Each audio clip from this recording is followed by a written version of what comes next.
ရစ်မတေးကဖျားလောင်းရဲ့တက်တော်ဟာဘလောက်ရှိပြီလို့ဆိုတက်တော်တစ်ပေါင်းနဲ့တက်တော်ဘလောက်တဲ့လဲရှိစမ်းတက်တော်တစ်ပေါင်းကြမှာသားတော်လေးတစ်ပါးဖွားတယ်တက်တော်တစ်ပေါင်းမှာသားတော်ဖွားတာသန္နမုခီလို့အမည်ရတဲ့ကျင်ရတော်ကယမဝန်သားလို့အမည်ရတဲ့သားတော်လေးဖွားတူတူပြောဆိုဘိတို့ပြေးသားဗုဒ္ဓဝင်ချင်းအလုံးတူတယ်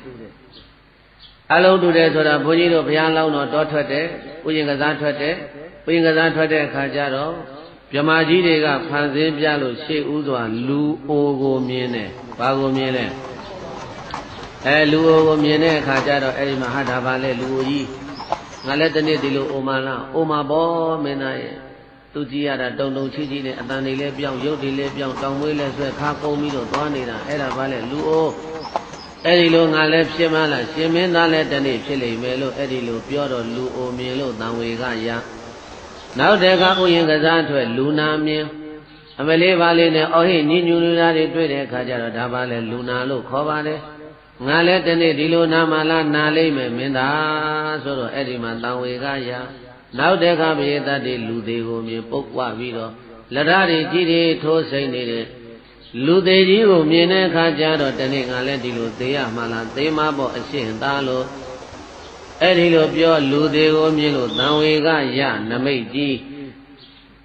ထင်းတဲ့ဒေသရဲ့နောက်ဆုံးတော့ယဟန်ကိုမြင်နောက်ဆုံးပါမြင်တယ်ယဟန်ကိုမြင်တော့ဒါပါလေတို့နဲ့အသွင်လည်းမတူပါလားခေါင်းကလည်းကရုံးနဲ့တို့ဝတ်တဲ့အဝတ်လိုလည်းမဟုတ်ပါလားအဲ့ဒါယဟန်ခေါ်တယ်ဒီလိုယဟန်ပြရရင်ကောင်းမယ်လို့ဆိုပြီးတော့ပြေတတ်တဲ့အဲ့ဒီမှာနမိတ်ကြီးလေးပါထင်မြင်ပြီးတော့တောထွက်ဖို့လိုရင်စိတ်အကြမ်းနေဖြစ်နေတာ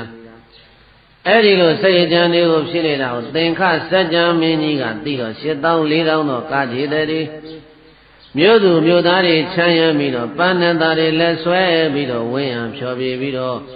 ကိလေသာအာယုံကာမဂုဏ်တွေကမထွက်နိုင်အောင်